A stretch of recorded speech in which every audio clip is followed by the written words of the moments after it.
Duma, deixa eu tirar uma dúvida contigo, meu amigo. Cristina Lagarde, para mim, a pior profissão do mundo hoje é ela. Por quê? Olha só, ela... Ok, você está vendo a inflação bombando quase no continente europeu inteiro.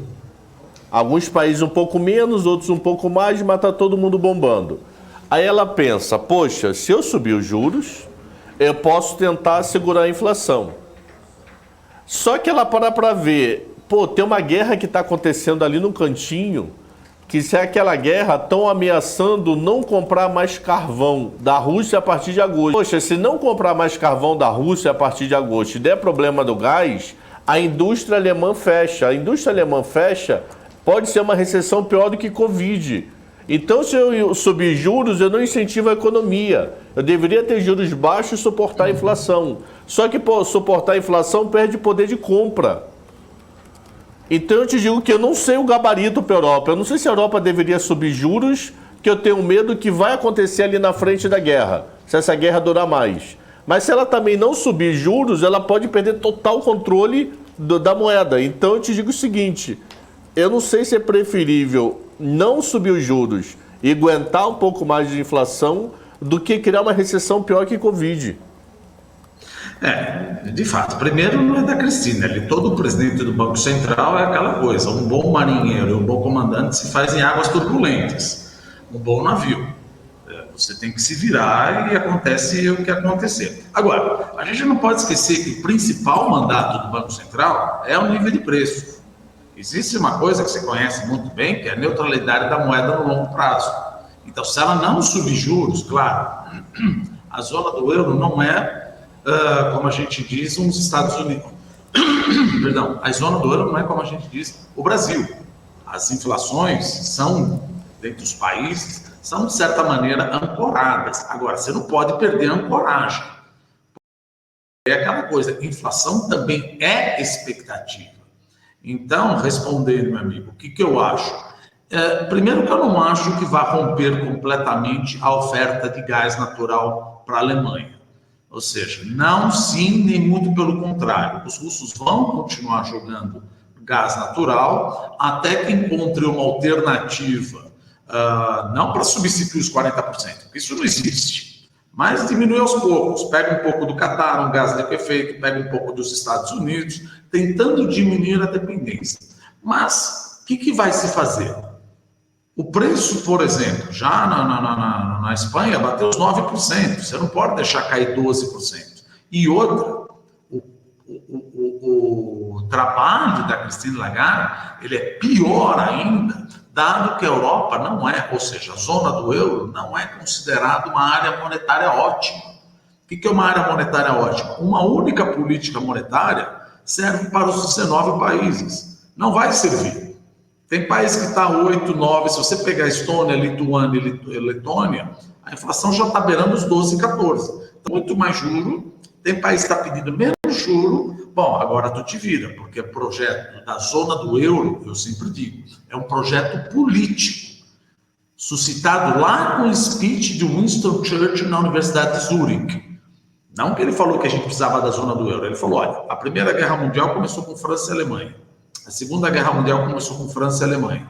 Para evitarmos isso lá em 1944, 45, na Universidade de Zurique, o speech dele, falou, a única maneira da gente tentar evitar um hecatombe nuclear, veja, 44, é fazer os Estados Unidos da Europa. Pronto, começa o European Community. Começa o European Community, que depois se transforma em união econômica, faz o ECO, European Currency Unit, transforma para o euro. 1999 não era momento, já contando um pouquinho de história, não era momento de unificar a moeda.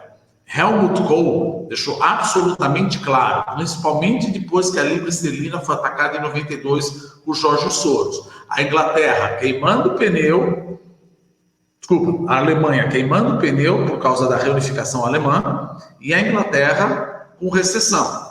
George Soros falou, gente, qual é a taxa de juros que a gente vai ter que adotar? Eu estava no Exchange Rate Mechanism, mecanismo de taxas cambiais europeias.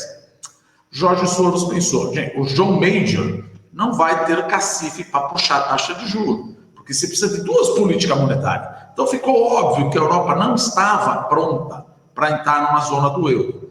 Ou seja, abrir mão das moedas, abrir mão de políticas monetárias distintas, mas ou é isso, volta um pouco, ou François Mitterrand, junto com o Helmut Kohl, François Mitterrand falou, ou a gente acelera o processo de unificação monetária, ou não tem reunificação alemã.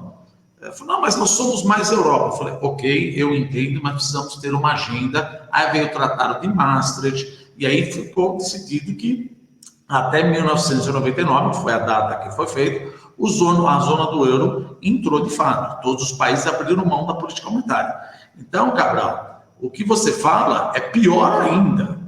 Se ela tem esse conflito de se eu subir juros, eu vou trazer recessão. Se eu não subir, eu vou desancorar as expectativas. Tem um outro ponto. Se eu subir juro, tem país que precisa de uma subida de 2%, 3% ou 4%. Tem país que 1% só tá bom. Pois é, mas agora você não pode voltar no tempo. Não dá para quebrar a zona do euro. Então, como sempre um historiador fala, a zona do euro deveria existir. Esse bridge, essa ponte, deveria ser passada. Mas o pessoal decidiu passar muito cedo por motivos políticos. Foi muito cedo. Veja o que aconteceu em 2010, por exemplo. Se você pegar desde 2000, 2002, 2004, 2006, você vai ver que a taxa de juros real, tirando a inflação, ela foi sempre em território positivo para a Alemanha. Só que a hora que você pega Espanha, Irlanda, que são os principais lá, Grécia, obviamente, mas Espanha e Irlanda, que faziam parte dos PIGs, Portugal, Irlanda, Itália, Grécia e Espanha, você vê que a Espanha e a Irlanda estão numa bruta zona de taxa de juros real negativa. Ora, quando você tem uma taxa de juros real negativa, o que você faz? Bumba! Bolha de real estate. Foi exatamente o que aconteceu na Espanha e o que aconteceu na Irlanda.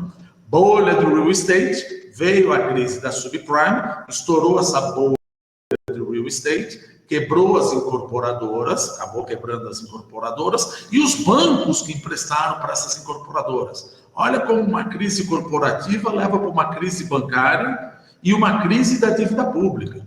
Porque você não pode deixar todos os bancos da Espanha e da Irlanda quebrarem por causa que estourou uma bolha. Então o governo faz um step-in, ele entra. Quando ele entra, ele gasta muito dinheiro. Então a dívida pública explode nesses países. É errado falar que o déficit fiscal desses países era muito alto antes de 2010. Não foi aí o problema maior. O problema maior, Cabral, é aquilo que você só colocar mais um cravo no caixão aí do problema da zona do euro. O problema maior é que uma política monetária para todos os países da zona do euro não dá.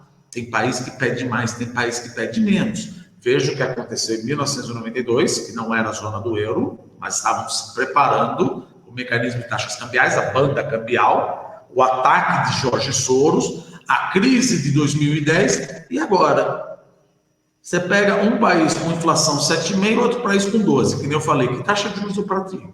Falei, paciência, não é uma área monetária ótima. O que seria uma área monetária ótima? Além da política monetária servir para todo mundo. Olha, você perde emprego num lugar, você vai buscar em outro. Sim, os Estados Unidos são uma área monetária ótima. Se você perder um emprego em Nova York, você pode muito bem buscar emprego na Califórnia, em Los Angeles, etc. Agora, se você perde emprego na Estônia, na Letônia, na Lituânia, na Grécia, é muito difícil você buscar emprego, estou falando blue collar, é muito difícil você buscar emprego na Alemanha ou em outro lugar. Primeiro que você tem barreiras linguísticas. Segundo, barreiras populacionais, ou seja, barreiras culturais. Não é simples. Fecha a casa, fecha a minha lojinha, estou na Letônia, vamos para a Estônia, vamos para a Alemanha, vamos para a Grécia, vamos para a Irlanda. Eu nem falo a língua desses países. Então não é uma área monetária ótima. Então eu concordo com você. Você tem dois problemas aí. Um, você quer recessão ou quer inflação? Para mim, na minha opinião, eu acho que ele tem que ancorar a expectativa e deveria subir a taxa de juros, porque eu não acredito que o gás vai ser interrompido. Segundo, tem outro problema maior ainda, porque você tem inflações díspares. distintas na zona do euro, porque a zona do euro não é uma área monetária ótima, uma única política monetária não serve para todo mundo. Então, de fato, coitada da Christine Lagarde, chiquérrima, mas que tem um belo trabalho para fazer aí.